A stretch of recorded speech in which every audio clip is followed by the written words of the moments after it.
Fucking meet Charles. Charles solves fucking murders.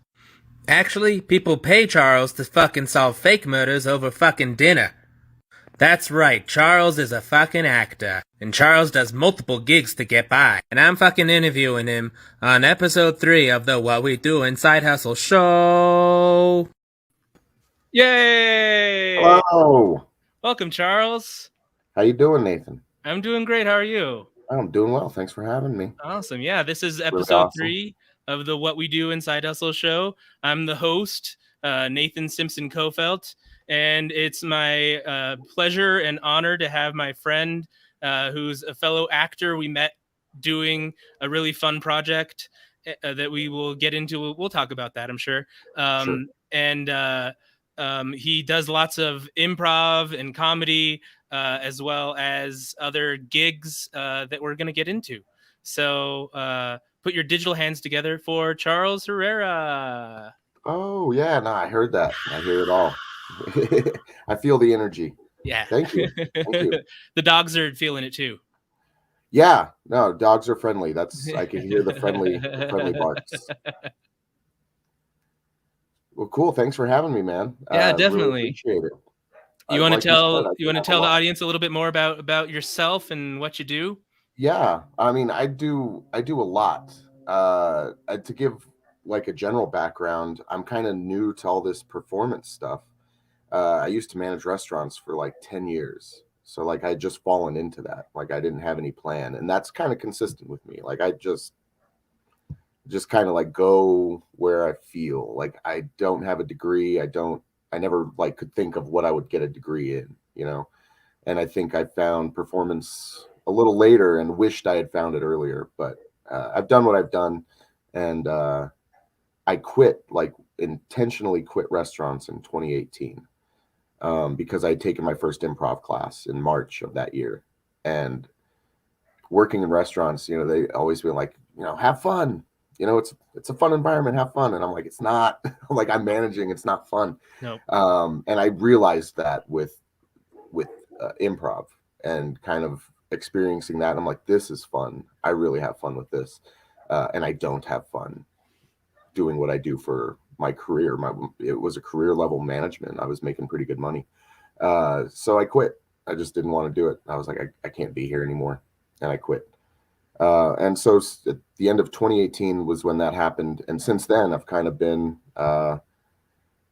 putting things together because leaving a career, not having one lined up is just, I'm throwing myself to the wolves, you know, like, Yep. What am I going to do? Yep. And it's been like piecing it together, like Legos ever since. Like, yep. I'll apply here.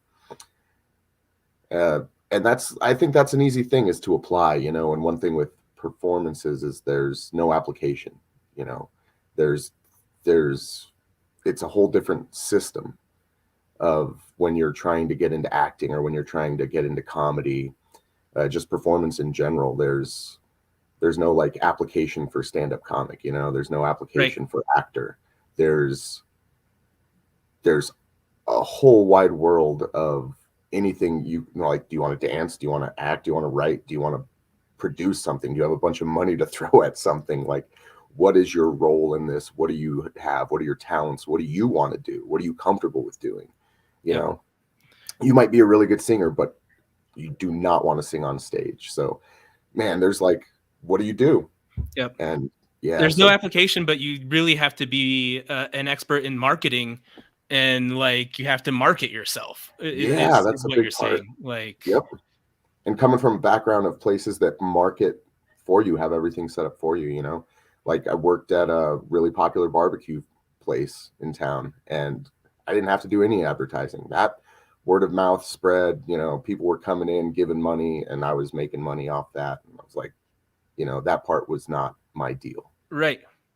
You had a whole marketing team and you just had to manage your team of employees, but you didn't have to like worry about why people were coming in or how. Yeah, exactly. Yeah. So with the whole new system of like, okay, I want to do something with performance. What do I want to do?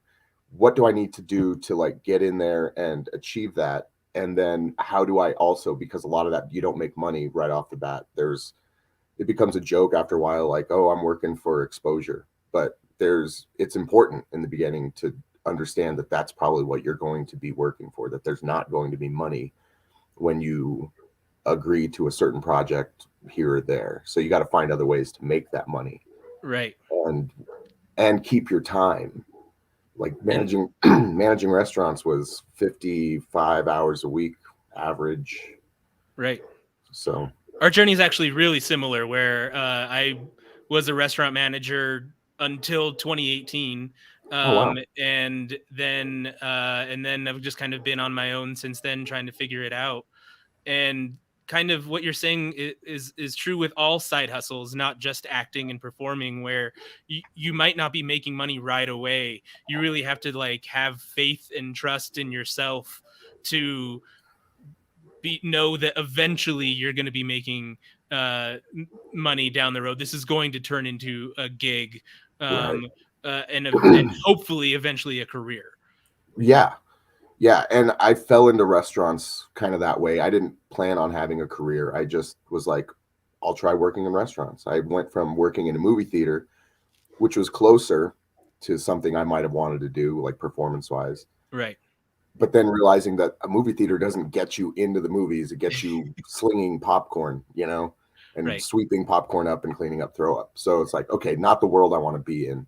But from there, I ended up in restaurants, and it stuck. It was something I was good at. It was fun at first, but yeah, it's just if you're gonna have faith that something is gonna happen, do it in something you'd want to do, rather than being like, oh, I guess this is okay. Have a Right. little action behind it rather than some ambivalence. I guess is a lesson I learned. I think that's a great lesson. I think you definitely won't get anywhere without doing it. You have to put that step forward, and get your foot in the door. If you're acting, get your face out there, or if you're doing side hustles, you really just have to start. I think that's where a lot of people get caught up with side hustles, is that they're just scared, um, and get stuck just at the starting line, without even crossing it. So I think that's a Yeah. really good lesson to just, even if you're walking, it's not a race against anybody but yourself. Right. Yeah. I've always, like I said, I felt like I should have started that, like, been a little more honest with myself and admitted that, like, maybe I want to try performance something or other, Mm-hmm. take an acting class, even though I was sure I was like, I don't know, I don't think I want to be an actor, but you're like young making these decisions and you're told that, like, oh, pick a degree and then that's the one you stick with. And that's not even true either. Like, you can get multiple degrees. You Right. could just accumulate all the knowledge you want if that's what you want. If you're looking for a career, pick a degree, go for it, live your life. I Well, couldn't do that. speaking of young people making decisions, that brings me to a new segment that I have called Rock Bottom Hustle. From the side to the bottom. From the side to the bottom. And speaking of bottoms, we are talking about the woman who earned $200,000 selling fart jars, who is now hospitalized by her work. So Wow. this poor lady, I don't know if you've heard of her. She's a star of 90 Day Fiance, and now she's selling these fart jars for $1,000 a piece. And Yeah, I've heard of the fart jar lady. I the didn't fart jar know. lady. Never heard her name. Didn't know anything else than fart jar lady. So here's the article on her. Her name is Stephanie Motto. It says Stephanie Motto has an unusual CV. After becoming a reality TV star by appearing on 90 Day Fiancé, Motto took up a new lucrative profession, selling jars of farts over the internet. So it goes on to say that she makes $1,000 per jar, and that she's made up to $200,000. At one point, she was pumping out 97 jars over 2 days. Does this come with a certificate of authenticity? Is my Right. first. reaction. Right. Like, how do you know that it's a fart and she didn't just like waft some broccoli into it? Yeah. Yeah, Like, I got broccoli, cauliflower, and eggs sitting in the sun. And, I just like crack it into a rag, smear it on the inside of a jar. But no, this lady committed to it and she was actually going through with what she said, which is, it's not if it wasn't a scam, that's better than a lot of businesses these days. right. And I'm not bringing this up to like diss on anybody who has a side hustle. Like, good for her for hustling. Like, that's great. But I think she flew a little too close to the sun with this one. Yeah. So I mean, if you're to keep up with 97 jars in 2 days, that's that's just under 50 a day. So right. I don't fart that much. No. And look, that's a piece of information I was almost like wanting to hold back. I'm like, don't tell him how much you fart one way or another. But this lady was going so far. She was like, I do fart a lot, and I will sell it to you. So it goes on to talk about what she eats. Know that someone was going to buy that? It was my how did she know? Yeah, that's a good question. I had to like put it up for sale. Right. Where's the market in that? And how do you? Well, she's on TikTok and Instagram is how she was marketing it. So it's not even eBay auctions. These are like name your price. Yep. And someone's like, yeah, let's do that. She says, I like to get things rolling with some beans. Clearly, a protein muffin. Great. Sometimes even a yogurt and some hard-boiled eggs. Less sugar is better. Less sugar is better, right? Wow. I would have thought the opposite. I would have been pounding sugar, been like, this is going to do it, right?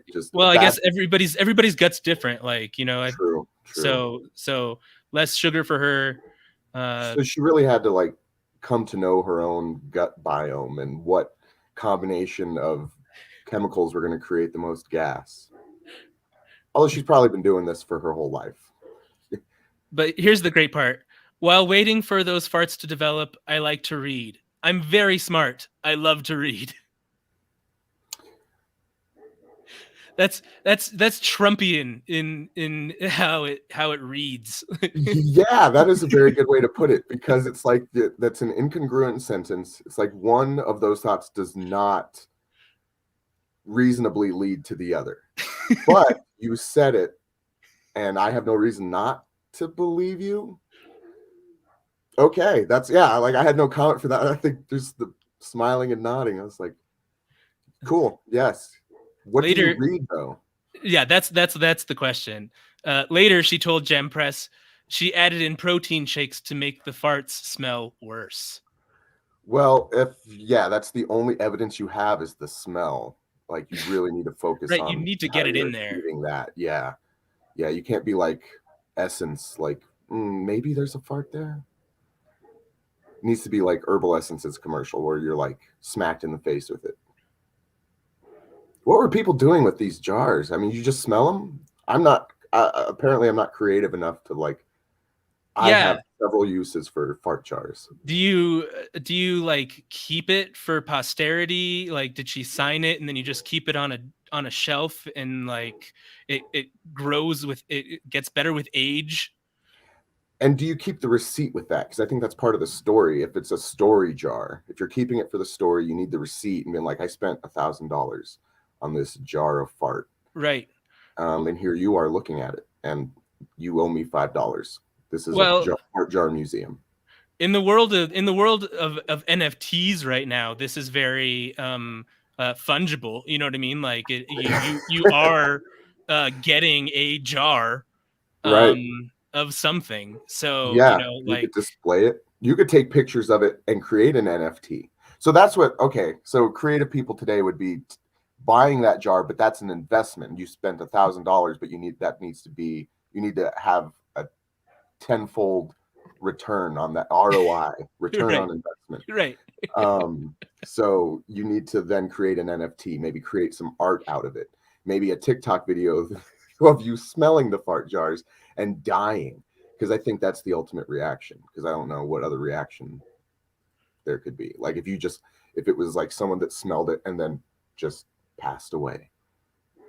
and then that was the That's it. NFT that you could buy for $10,000. The last NFT. Oh wow, yeah. They get I remember within one day, I had about 3 protein shakes and a huge bowl of black bean soup. I could tell that something was not right, and that evening, when I was lying in bed, I could feel a pressure in my stomach moving upward. It was quite hard to breathe, and every time I tried to breathe, I'd feel a pinching sensation around my heart. Yeah, I was talking earlier about watching people dance and seeing them use muscles that I can't feel. And that's Right. another one you don't want to feel. You don't want to feel the muscles pinching around your heart. No. You're like, oh, that's No. exactly where From my heart farts. is. There's so many farts that they're like pinching your heart. It's gas pressure. Hopefully, because that feels like one way or another, it'll find. God, can you imagine if it just burst out of you like an alien? So let's transition now to the Oh my hospital. goodness. Oh geez. Hello, Mrs. Motto. Oh, you actually said my name. Thank you. Everyone just calls me Fart Jar Lady. Fart jar lady. Why would they call you that? That's actually what I've become famous for. It's actually why I'm here today, doctor. Tell me more about your pain. Well, I can feel a pinching near my heart, and it's not moving anywhere else, and it's worrying me. You see, I recently, as I mentioned, gained fame for selling my farts in a jar, and it's big fame, big money, doctor. Don't worry, I can pay you. I have the money. I promise. I don't even need insurance. I could pay you cash. That's how much. I actually knew that you looked familiar. My wife's a big fan. She loves 90 Day Fiance. Wow. You know, I've met so many of them. Did you want me to sign something for her or fart in your face in your face mask and you could take it to her? Yes, please fart in my face mask. And then I can sign that. Just right in there. And scene. Yeah, it's gonna follow her everywhere, right? She's gonna have to. I mean, she is she's going to be got fart no jar problem lady admitting for this. forever. And it's funny. We go down to the article, the end of the article. However, she's also selling a digital fart jar that will be available as an NFT. I was just cool. We got there because that was going to be the next scene, I believe. If the scene had continued, the next instance would have been like, well, you see, doctor. Right. Yeah. Do you know about crypto? Oh, I had just thought of that too, because how can you judge the value of something other than what someone is willing to pay for it as a service or an FT or an NFT? And values fluctuate so much, i.e., crypto. Yep. I never got into it, and maybe thankfully not. I wouldn't have known when to sell. I've been like, I'm gonna hold on to it just a bit more. I'm excited. One of my followers is gifting me an NFT.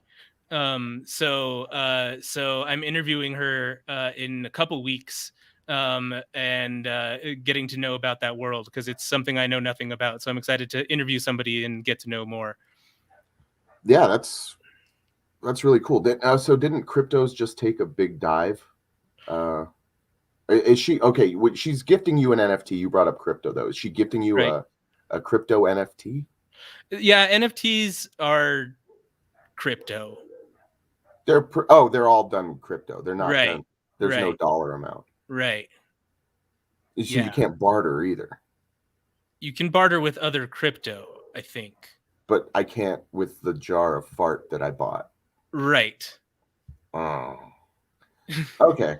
No, that's fine. So I got to convert more currency into other valuable things. Yep. Or I just need to create a higher value, a more stable value and market for fart jars that I didn't fart in, that I purchased. Because I think I made some poor decisions in investments. If you're only buying fart jars, I think so. Yeah, see, that's the tricky thing with value. It's like, okay, someone paid $1,000, but can you resell it for $1,000? It's like, I wanted that fart jar. Is it your fart? No, it's hers. Oh, I don't know. It's like when you drive a car off the lot, kind of loses some value. Well, speaking of reselling things, I know that that you have a bunch of different side hustles, and one of them is eBay.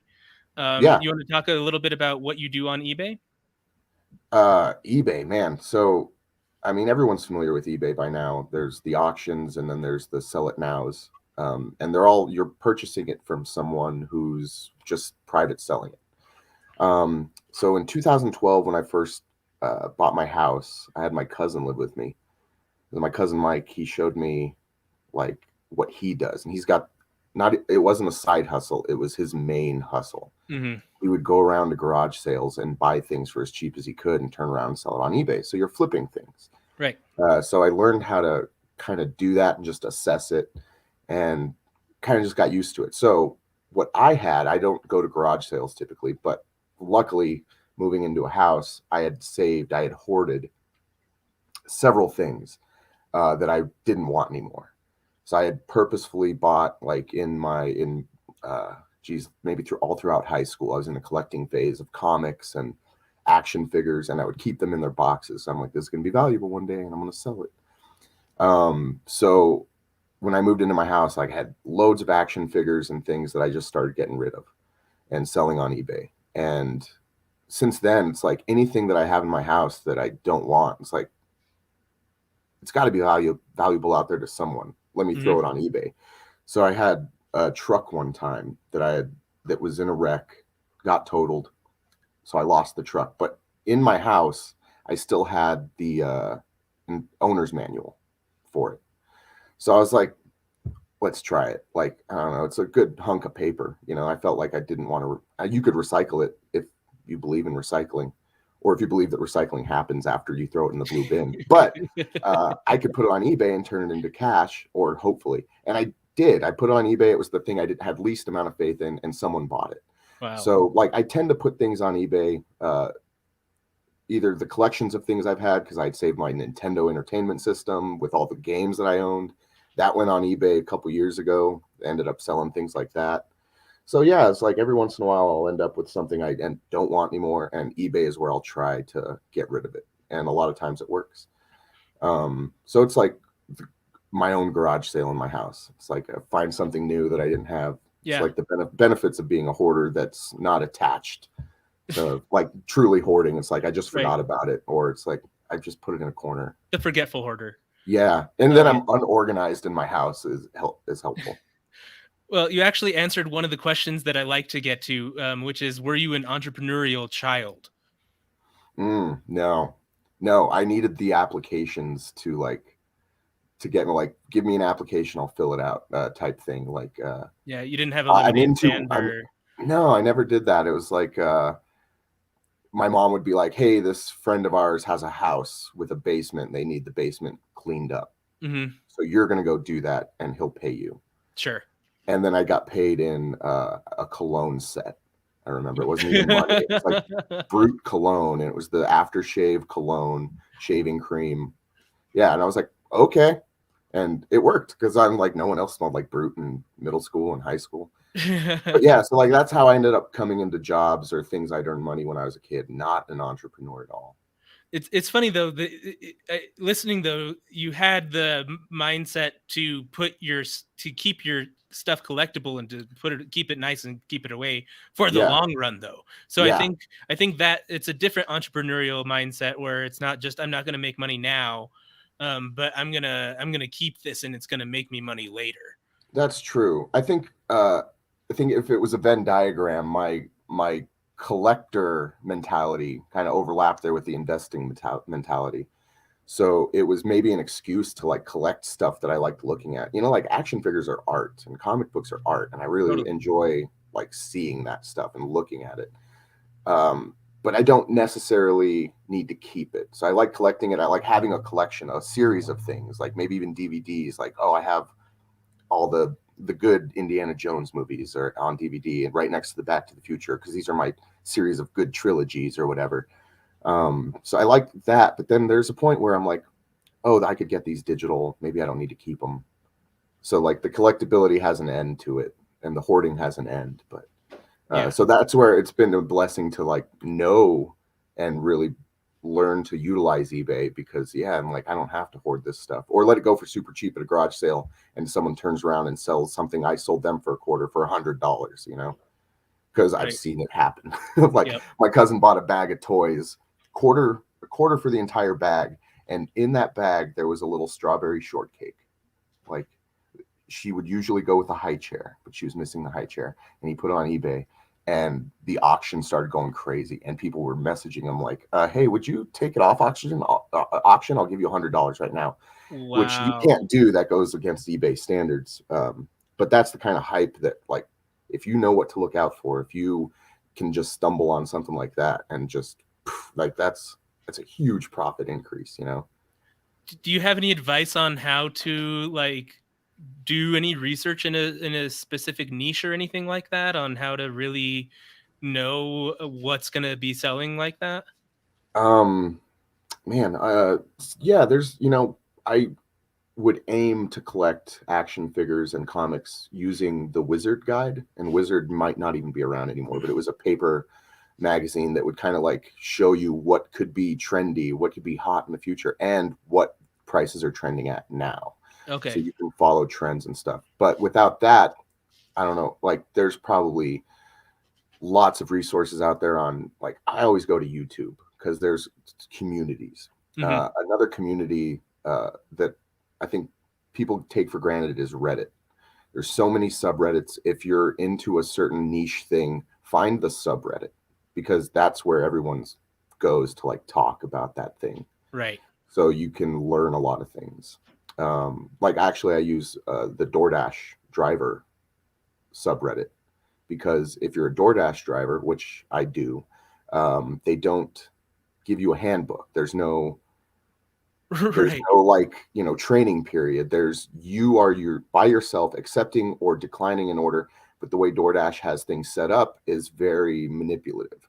They want you as a driver, they want you to accept all the orders for as cheap as possible, because DoorDash is trying to make as much money as possible. So they've already charged service fees, increased prices on food, all that stuff.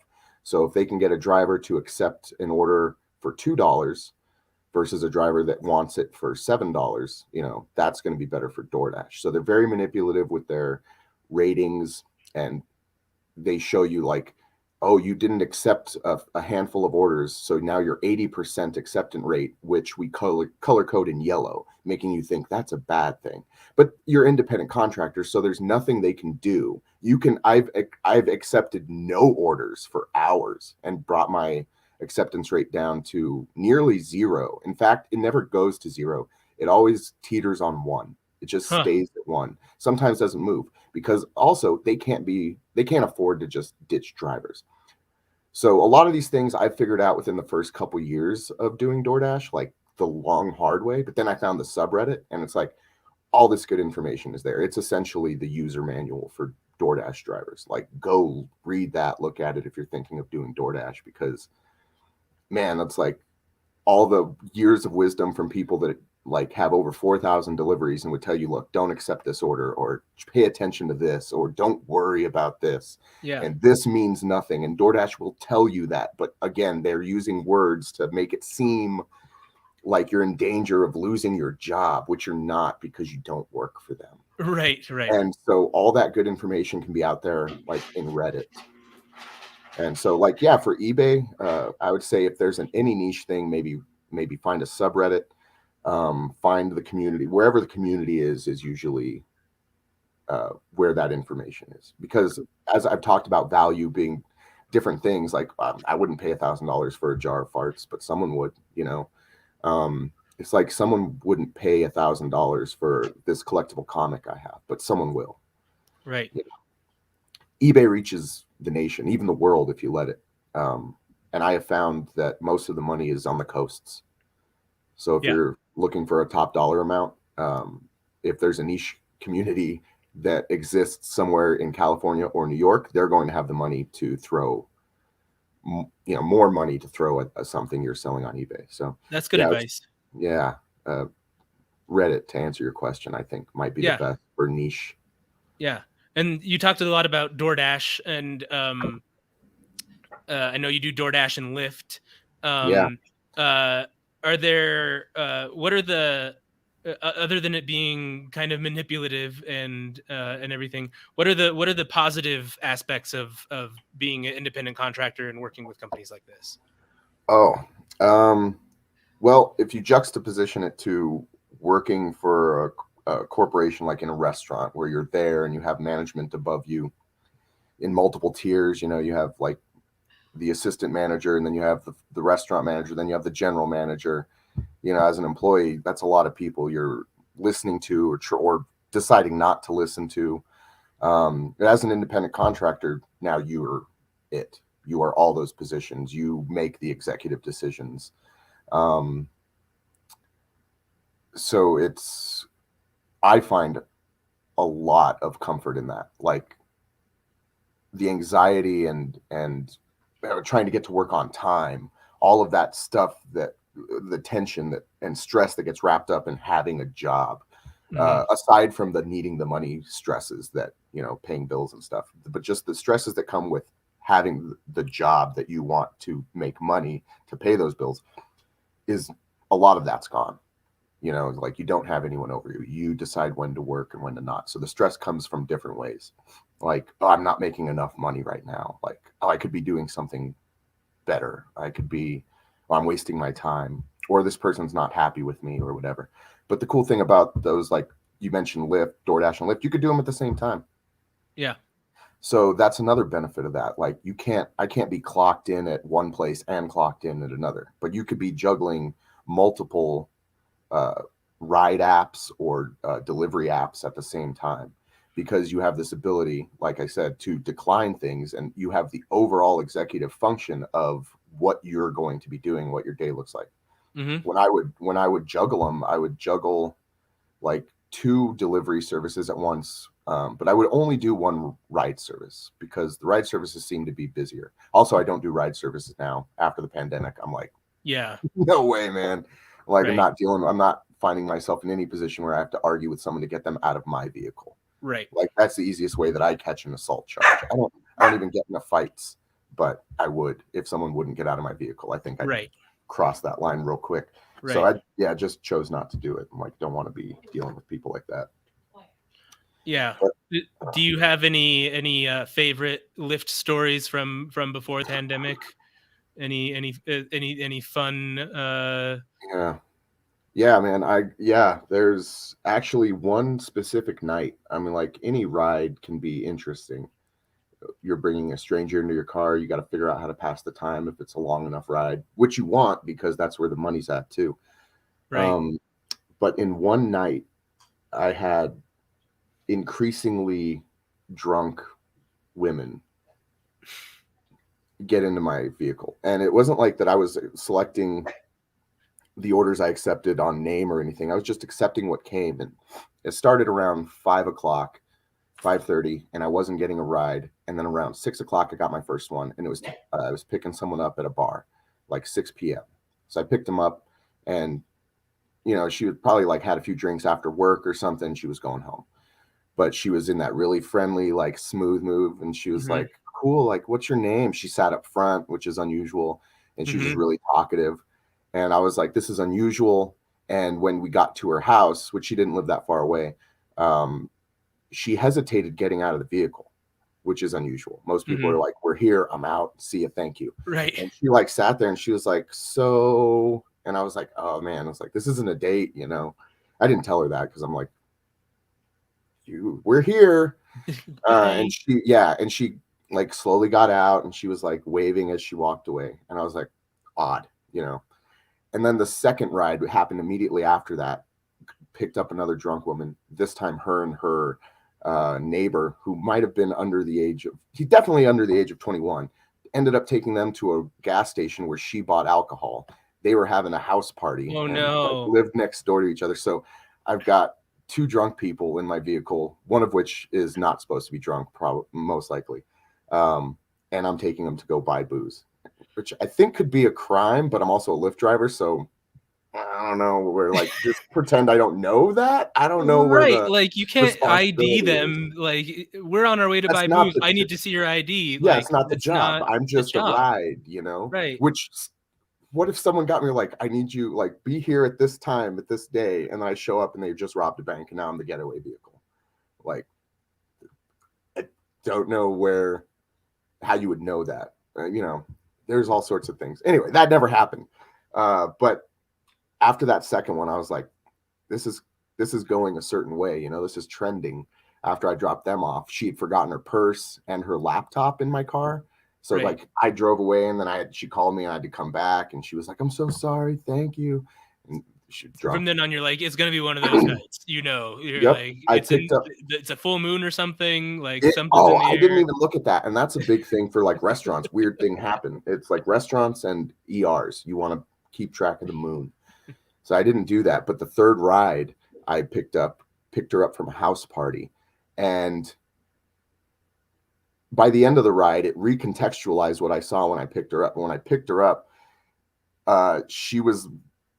someone was holding the door open to this house party and she was walking out and she was stumbling through the yard drunk and they just stood there holding the door open watching her. And I'm like, oh, they're very caring.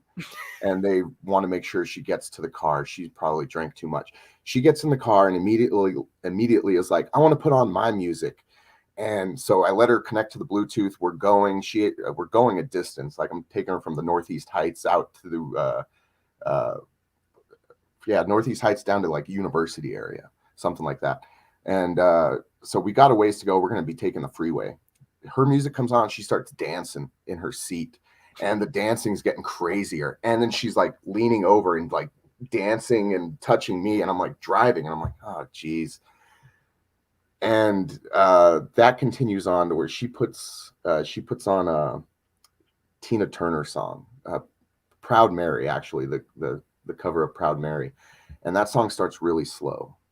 Mm-hmm. And Tina even says, you know, we like to start slow and crazy or something like that. And this chick's already going crazy. She's like swinging her hair around with certain songs. So I can already see, I'm like, this song is going to pick up and she's going to go hog wild again, you know, when this song hits its crescendo. And I'm on Tramway and we're heading to the freeway and I'm like calculating distance and time against the song. And I'm like, no way, it's going to happen right when I hit the freeway. The song is going to end. Sure enough, as soon as we are picking up on the freeway, the saxophone comes in. And the hair starts flying again and hit me in the face. And I'm merging into traffic. It's like 8 p.m. on a Tuesday night. So there's traffic, there's semi trucks, and I'm just like composed. I'm like just working so much like Taoist theory. I'm like, if I could just keep this in my head, like just focus and like, you know, you are one with the vehicle and just get through it and let the song play and let this woman live her life as long as we can stay on the road. And I finally got her back to her house. Everything calmed down. And she was leaving and she walked away and I'm like, I finally breathing. I'm like exhaling. Oh man, she's gone. We survived. She turns around. She starts walking back to the vehicle. And I'm like, oh no. And so I roll down the window, just part way, roll down the window. I go, yes. And she goes, can you call me? And I was like, look, I don't think that's a good idea. And she goes, I think I lost my phone in your car. And I went, oh. And look down and sure, I see her phone. I'm like, that's right there. No, actually, here's what happened. I said, ma'am, it's in your hand. And it was in her hand. She looks down and she sees it in her hand. She goes, oh, thanks. That's right. That's how it ended. That's how and then I got another request for a ride. And I was like, nope. It's like, this is already like, what's worse than this? Since 8 p.m. Like, I'm going to go pick up someone drunker and more wild. This has already been like life threatening. So that was probably the craziest story I had. There was another one where I picked up someone drunk in the middle of the day, like noon, and they were trying to get me to come back inside their house. They were like, oh, when you get there, you should meet my dogs. I live with my dad, but it's okay. He'll be mad that you're there, but you could just fight him. but you can come over and meet my dogs. So you'll come over, fight my dad, meet my dogs, and then maybe we could kiss. And it's like this 60-year-old lady, and I was like, oh Wow. wow, I'm not fighting your, I'm assuming 90-year-old father, Wow. But that was another one, a shorter story. And this is before the pandemic. Like people have Mhm. just gotten crazier since. I can't imagine what Lyft and Uber is like now. Yeah, I mean, people coughing in your car and telling you that they're not coughing, I think is what it would be. It's like real Right. gaslighting situations. Right. But speaking of jobs that you had before the pandemic that are kind of coming back, are you guys doing Dinner Detective again at all? Yeah, absolutely, man. That one was hard. They tried to keep it going online, but Murder Mystery Theater is back and alive in Albuquerque. So yeah, it's going well. They're booking lots of shows. They're even booking out of town shows. And right now our cast can't even handle the amount of shows that they're trying to book. Like we have people that can't be available for certain shows. Like one or two people not available for a show throws everything into chaos. Like now we're doing a Right. show with like one less character. We won't find them we'll just say that we found them outside somewhere. And it's like, okay, this is like, we got to do a show and we're doing the best show we can. But yeah, some of our cast hasn't returned. Some of them may have dropped off completely. Some of them might just not be available and might be scheduling conflicts. I get some of those because like luckily I get other like other gigs going on that I like. For actually the past couple months I've not been able to do a Dinner Detective show, but I've been roped into a couple of them because they got needed, and then I was like, oh, I am free. Like I was scheduling for another rehearsal, but I ended up not there. We're not doing it, so actually I can do it. But yeah, that's the kind of like, it's all the shows are happening, and we're just needing people. You want to talk a little bit about what Dinner Detective is? Yeah. Like kind of guide them through a night, maybe? Sure. It's thedinnerdetective.com if you want interested in tickets or anything that the company would tell you about itself. But essentially it's murder mystery dinner theater. You've heard that. You buy a ticket. You show up at it's typically at the Marriott Hotel off Louisiana and the freeway here in Albuquerque. And but we do private shows, so it could be in another venue. It could include members of your family. We've done a wedding before, but a typical night will be like, you show up with your ticket. They keep everyone outside the room, so you like are in a kind of a big group. Like everyone is there for the show, and then they'll give you a little rundown of the show before they bring you into the room. When they bring you into the room, that's when the appetizers come out, and you're like asked to kind of mingle around, talk to the other guests. We give out interrogation forms, and then it's kind of like us, like encouraged to be social with strangers. Like, oh, hey, what brought you here? I'm here with my fiance. Oh yeah, I'm here with my family. It's my uncle's birthday, and he's never done anything like this before. And then we'll start asking the questions and stuff. So appetizers, interrogation, suspicion starts getting laid down, and then once you can sit down at a table and you're getting hungry and ready for that meal, it pops off. I don't want to like spoil surprises or anything, but there's an inciting event usually, and then detectives show up, and they're wacky, unreliable detectives for sure. So you're like, these guys aren't going to solve anything, and the audience is encouraged to really pay attention to like the story and the narrative of it, and try to pick out the clues that will help us solve the crime, as the detectives say. So yeah, it's broken up into acts. You'll get like, and meal times. You'll get like the act one, after the appetizers, act one will happen, and then the show will go on a break, and then you'll get your meal, and then act two happens, and then there'll be a break, and you get dessert, and then act three happens, and things are going crazy and quick because you're out of food and probably running out of patience. So the show gets really exciting and fast paced just after dessert. Really fun, keeping people's interest on it. There's a lot of audience interaction. We're pulling people in from the beginning of the show. We're interacting with them as detectives. We're pulling them in. We're making them do things. We're like, hey, you'll be our rookie. Hey, we need you to check make sure that this thing is really what it is or whatever, you know. And there's even special packages that people can buy to like force one of their guests to be included in the show against their knowledge. So you could really like if oh, my uncle's never been here, so we grouped up for his birthday party, and he's going to be in the show, and no one told him. Cool. You know, I don't know. How long is a night normally last? Oh, it's a couple hours. I would say probably no more than 2.5. For an actor, for myself, like I would have like a 4:00 call time and get out around 9:30. But then if you're just an audience member, you're showing up around 6 and getting out around 8:39. So man, almost close to 3 hours, I guess, all in total. Yeah.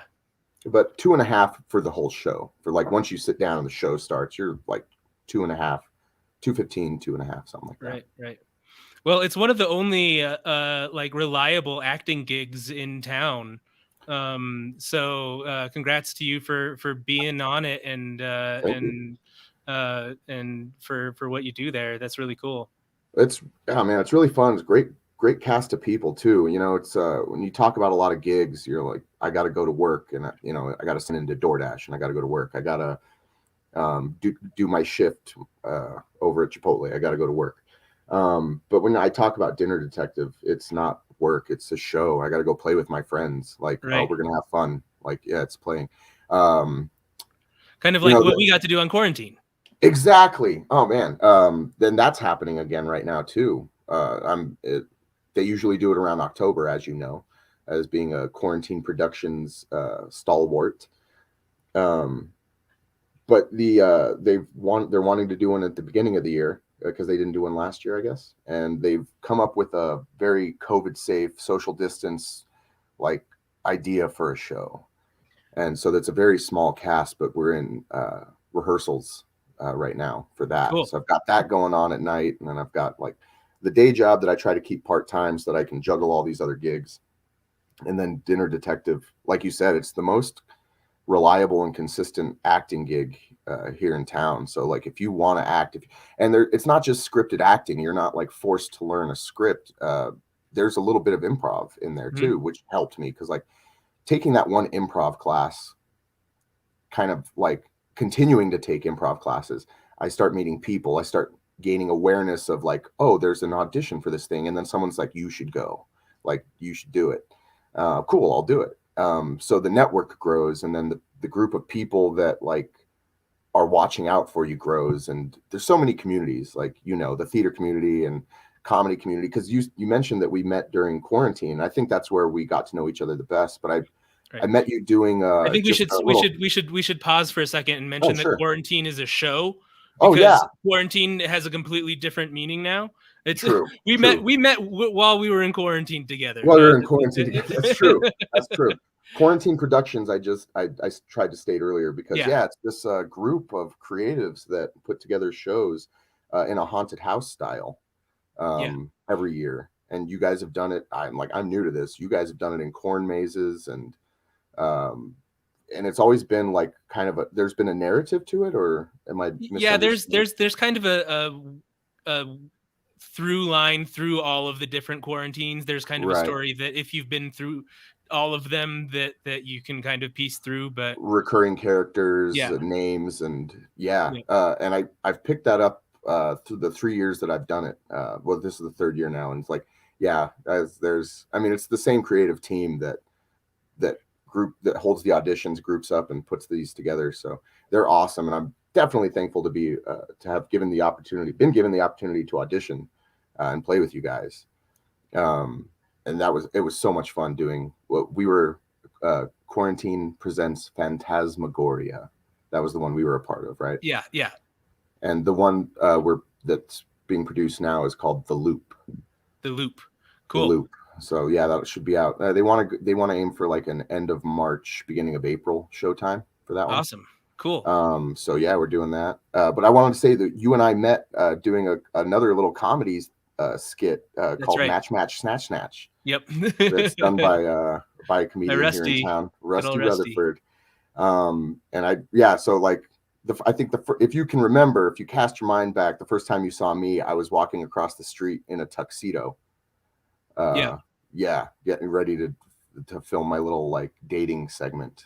And I had just filmed mine as Tate, so I was I was putting forks into outlets to get high. Oh man, the simpler times. That was pre-pandemic, pre-quarantine. Yeah, that was a lot of fun. So man, those little things, you know, and that didn't pay, unless you got paid. Right? No. Did you get paid? I didn't get paid. I didn't get paid. Cool. Yeah, I didn't get paid. Rusty gave me fun. Yeah, he said, "Thanks, buddy. I'll keep you in mind when I do something else." Yep.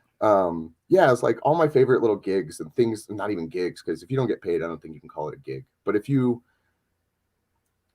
work for exposure, eventually a paid gig comes along. You know, and I'm lucky to have been like, I did a lot of free improv, and then at some point, I got a check for doing improv, and that blew my mind.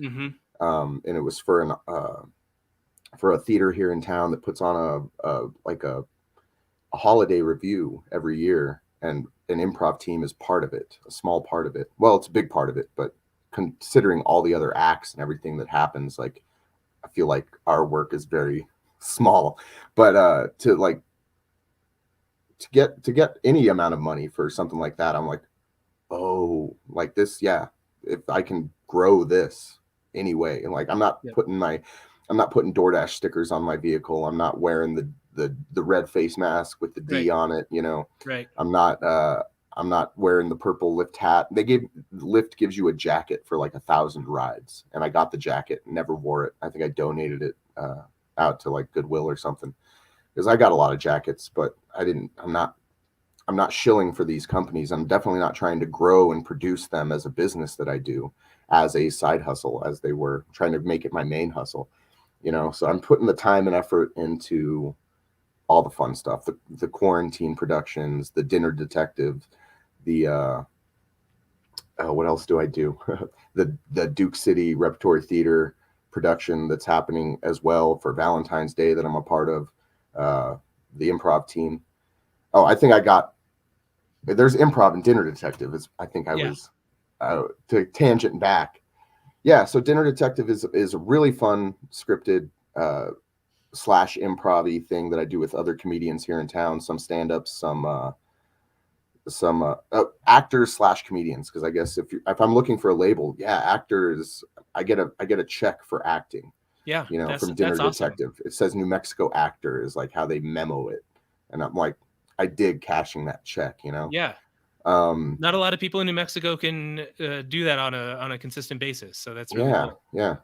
So yeah, just and that it's comedy too is my flavor of acting. You know, if I can make it humorous, that's what I really enjoy. But as you know, with the quarantine productions that we did, there wasn't anything funny about my role. There wasn't any like humorous lines. I think you had the most humorous, like, comedic character, and I'm not sure that it was necessarily written that way. It's just like a very big character that you played very well. I really enjoyed acting with you in that. It really helped. Like, when you're around a group of really good actors, it really helps, like, you feel the character. Something that I didn't go to school for, you know. Again, I'm new to this. Like, I started with an improv class. Yeah, that's the only acting. That's where it all started. So everything else has been either I have a decent sense of what I should be doing, but like I get around other actors that have gone to school and done theater and just like really have those muscles like you. And man, it like blows me away. I'm like, your audition. I'm like, how did I make it? We were on the same audition. I saw your audition. Mine was nowhere near as good as yours. No, like, you know how to audition. I play characters very close to myself. So, which is what I'm, you start out with I started out with Dinner Detective, and you start out as a seated actor, and you're like hidden among the audience, trying to just be one of them, until your moment comes up, and you do that enough, and that's fun. But I was eventually offered the role of detective, so I'm one of the detectives now, and you're in the show for much longer. You're more of the show, and you get to just be more more of everything. The Yeah, you get to detectives run should it a be- little bit. You're like, Yeah. do you have a stage manager, or like, are the The detectives really running it? detectives run it. The detectives run rehearsal when they get there. There's usually 2 detectives, so the detectives will run rehearsal and give notes afterwards. Cool. So that's pretty much like leading the show. Yeah, and that's very creating it Shakespearean. week to Like week. the lead actor is the Okay, like leader too. That's really cool. cool. Yeah, and it's not something I'm 100% comfortable with. So if I happen to be the lead detective, like on the cast, which is rare, that I'm like, because I just got the promotion this year, so that's how badly we need cast. It's like I got detective, but I'm also on shows where I am not the newest detective. Like we're bringing people up quick. You know, if you can carry it, if you can do it, if you can be over the top and really, I want to say bombastically charismatic. Those are 2 words that have been bouncing around in my head. Like there's room to just really perform there and really Cool. blow out a character. And you get to come up with your own detective character, your name, and the script is written for you. But I have my own name and my own, like, there's little pieces that we can write and come together and be like, Your hey, own little this is how I want you backstory. to, introduce me this way. Say that I own all the Police Academy movies. Like I think my character does. Yeah. So yeah, it's like really fun, and you get to stretch out creatively, do some improv, do some acting. So I really enjoy it. It is consistent, like I mentioned, all the shows that are getting booked, and like sometimes I can't even do all the ones that are needed.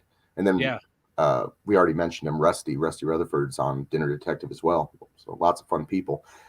He'll hit me up and be like, man, like, are you sure you can't do tonight? I'm like, yeah, okay, I think I can, whatever.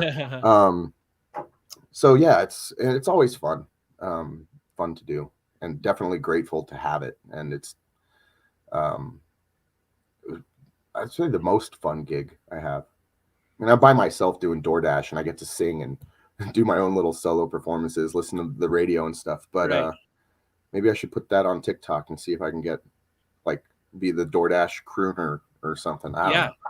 And you can be an affiliate for DoorDash too, and be making money through an affiliate link too, which is like, there's so many different little ways to be making money from that. Is true. Sorry, I don't want to poo-poo it. No. For me, that sounds gross. That's not my thing to do that. But there is so many ways to make money.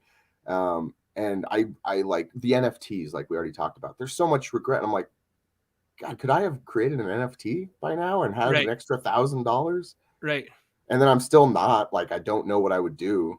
Yeah. Like, so I don't know. That's still that aspect of me where it's like, ooh, this could be fun, but I don't know what I would do. So I'm not going to like half-ass a podcast or, a TikTok or something like that. I want a really good idea that I'm excited by it too. Right.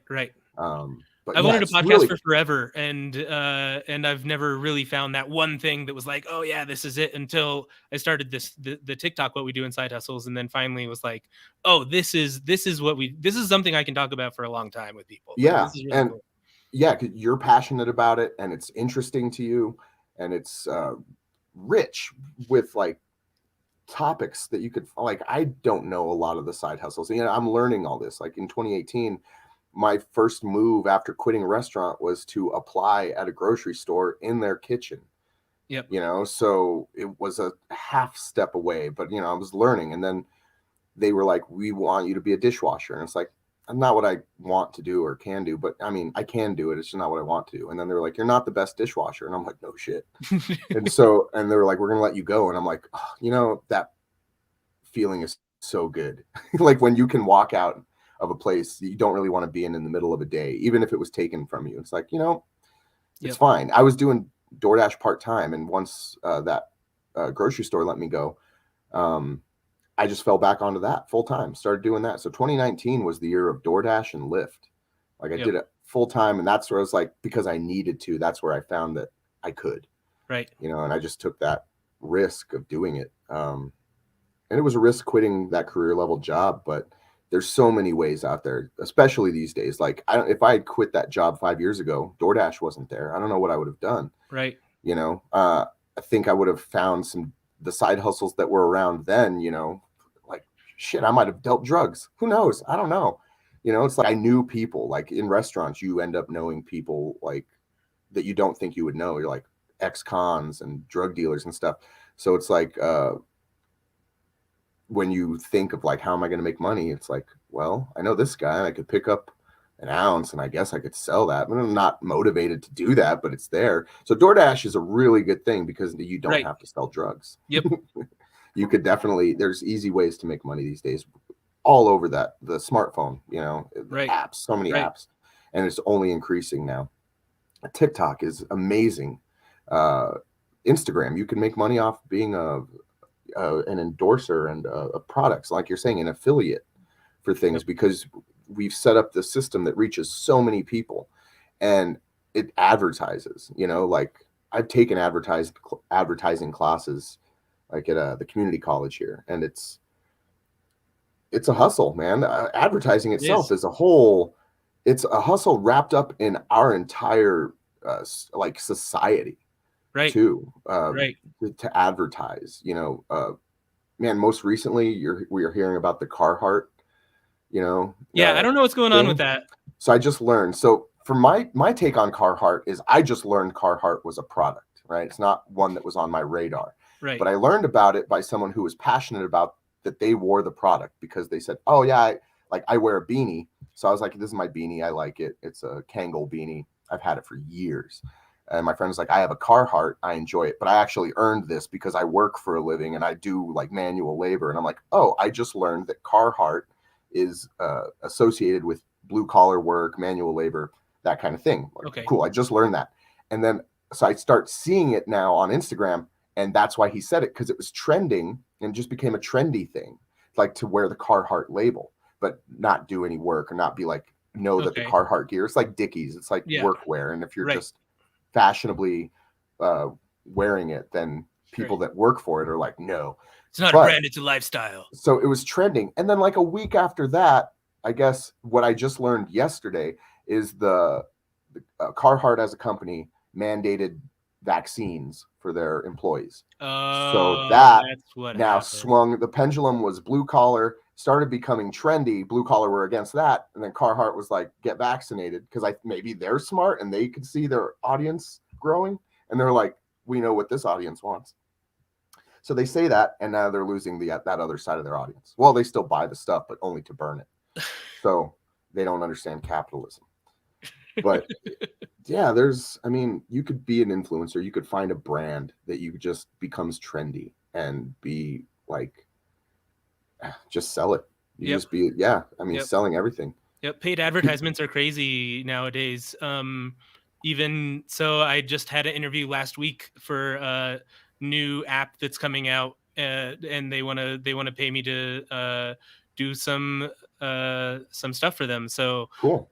So I have another interview with them this week to find out like what exactly that means. Awesome. Yeah. But that's really exciting. Yeah. There's a bunch of different ways to be making money out there. I was going to ask you what it was or what you'd be doing, but then I realized, don't answer that, because they're not paying you yet. Right. Don't say their name unless they're paying you. Like, exactly. I feel bad about any coincidental advertising for DoorDash that's happened. We can talk about it. We can talk about it off air. Yeah. You can let me know there. But man, that's one thing that's like gross to me, is like, I couldn't do that. I couldn't bring myself to do that, to be like, you know, like I've seen movies where it's like, I don't want to sell myself out, but they're wearing the Pepsi hat with the Nike jacket. And, right. You know, it's supposed to be funny. Like I really couldn't do that. And there's a couple brands that I like, but not because like of the brands, but because like you made a quality product, and and I bought another one because I'm like, I need more of this. Right. So if I have any brand that's that I like support, it's because they made something good. Yep. You know, and not just because it's the label, like Tommy Hilfiger was back in the day. I don't know if that was ever like quality good stuff, but man, people would just like, it's just a plain T-shirt that said Tommy Hilfiger, and that was fashionable. That was like the height of fashion. Now you can wear DoorDash and deck yourself out in DoorDash, take a picture, put it on Instagram, be an affiliate with them, and go around. You could any DoorDasher out there could any delivery driver, Uber Eats, Grubhub, could grow your own business. You treat it like your own business as an independent contractor and grow it. And like they're your customers. This is your business. This is how do you want to run it? You know, some people leave the little sucker with a thank you card, and it's like, thanks for ordering through DoorDash. Just like they can't ever pick you again, you Right. know, Right. but you can get a good review, and you can put the effort into that and reap other rewards outside of how DoorDash pays you. Yep. Like you said, the affiliate stuff, and that seems to be like the one to go to. But I prefer acting. If I can get paid for that. And that's perfect. Like you should do what you're passionate about, and that's kind of what doing side hustles allows you to do. Is that whatever you're passionate about, you can find a side hustle in it, or do side hustles to accompany that. Yeah. So I think talking about side hustles, I have a question. I don't know if Yeah. you'd be able to answer it. Obviously, side hustles implies there's a main hustle, maybe, but kind of. I think that when I say it, I mean something that can become a main hustle. You know what I mean? Like, so it's not something that is only on the side and will always be on the side, but it's something that you can grow into your own business. Right. I also do. I give tours on for the Albuquerque Trolley Company. Okay. So that's like guided tours around Albuquerque, about Albuquerque, on a route, and I'm on a microphone. I get to do that. Cool. But one time after I did that, one of the people on the trolley came up and they're like, "Do you have a business card? Like, what else do you do? You know how to talk. Like, if there's a market for anything, like, have a way to promote yourself." And in that moment, I didn't have a business card. I wish I did. That was like, yeah, I'm a stand-up comic. I do dinner detective. I do this trolley tour guide thing. I can do improv. I like probably host something for you. I don't know, like whatever that would be. But that's like just him asking that kickstarted that gear in my head. I'm like, I should have a little something that shows everything I do. And then someone showed me yesterday this thing called Dot, where it's like this little thing you could keep. It's like a business card, like a business but card. it's electronic. You scan it, that's and cool. It gives like all your links to everything. Mm-hmm. And I was like, well, that's the new way to do it. Right. But yeah, like so many side hustles. I have so many side hustles. I don't know if I have a main one. Like even my most consistent check, which is with my day job, I'm only there part-time. I won't let them schedule me anymore. I'm like, you can't, like in the interview, I told them you can't use me Sundays, Mondays. You can't use me after 4 p.m. or whatever. Mm-hmm. You can't. I have things I'd rather do. I will never climb your corporate ladder. I don't want management position. I know what I'm doing, but I don't even really want to be here. And they're like, you're hired. Like, cool. And so luckily, even like a full-time job or a part-time job, which would be a main hustle, I think you can turn into a side hustle these days. Like it doesn't have to be the full-time thing, Yeah, they're giving me a check. Yeah, I have benefits, but I don't have to sell my soul to them. I can keep that for myself and continue following my passions, which is the awesome part about side hustling is that job market's changing so much in America today. Like so many opportunities to just, I'm juggling so many of those small things, like and you don't have to pick just one. Like you can have multiple income streams, and that's kind of the really cool thing is, and the goal is to eventually have them be passive so that you don't even have to be working. Oh yeah. You know what I mean? Like to be making money while you sleep or while you're on vacation. Like that's the goal. So that's the closest I got to that was eBay, because while I was like on the clock somewhere getting paid and something selling on eBay, I feel like I'm making money while I'm making money. Right. And that's if you could do, have something like that. So eBay is the most passive thing I do, where I can put the work in to list something, take some pictures, type up the description for it, do the research for value. Like I've talked a lot about value, and I think value is not like a solid thing. I try to use an example. It's like this egg, I have an egg. It's just an egg. Would you pay a quarter for this egg? I don't have a quarter. I could only spend 15 cents. So for you, like the value of that egg, but I don't need the egg. So whatever, do you need it? How much money do you have? Who are you willing to sell it to? If you have 15 cents, but someone comes in and is like, I'll pay $5 for that egg. Who's going to get that one egg? The guy that really wants it, needs it, or the guy that just can buy it, So value is so tricky, and it's pretty much whatever someone's willing to pay for that thing. And it blows my mind how much value is put on things like fart jars. Yep. Like who knew? or NFTs. Who wants to own something you can't physically, tangibly touch? Right. But there's people out there that will do it. I think that what it really comes down to when you're doing a side hustle is that you really have to value yourself, and you have to value your time and your energy, and so much that like you don't need that corporate job anymore. You don't like you can be on your own, or you can do that corporate job part-time and tell them like, hey, fuck off, I don't want this management stuff. I just want to be an employee. Yeah. And I'm here, I'm out, and I don't take work home with me. Yeah. Like because I do my own work for myself at home. Like, yeah. The value of that, like you said, that's exactly right, man. It's like you're able, once you find the value of yourself, you're able to say no to the things you didn't think you'd be able to say no to. I've had jobs where it's like, do you want to stay? Can you stay later? Can you come in tomorrow on your day off? Can you do this, whatever? And you almost feel obligated to do it. And I always was amazed when someone was like, no. And I'm like, how could you put, put a roadblock in the way you make money? Like, that's going to stop you from making money in this place. Right. And it's like, they knew something I didn't. It's like, well, this isn't where I want to retire from. This is not where I want to die. This isn't my make or break. This isn't everything I have. And it was for me. Like, those jobs were like, it's just how I make my money. I don't have a college degree. This is what I have. What else is there? What can I do if I don't have this? If I'm not doing this well, what am I doing? But once I was able to like learn that value, I could say no. You know, I could tell the new job, no, I don't want to work these days. No, I can't stay. No, I don't want to. I don't want to grow in your business. This is the one thing I want to do per hour, and that's fine. No, I don't want to accept this DoorDash order for $2 and 6 miles. You know, I don't have to. Right. My time is more valuable than that. At that point, I might as well just go home and say something into a mic and do something for a podcast, because I feel like that's more valuable with my time. Like, let's roll the dice into something I'd rather do rather than accept a guaranteed low ball from something I don't really want to do just because that's guaranteed money. Yeah. Well, Charles, it's been awesome talking with you. Thank you so much. Do you have anywhere specifically you want to send anybody to catch some of your stuff coming up? Oh, I still new to social medias and using them. I'm like on all sorts of stuff, but I say Instagram. My Instagram is the best place you can find me. It's Breaking Plaid, BreakingPlaid,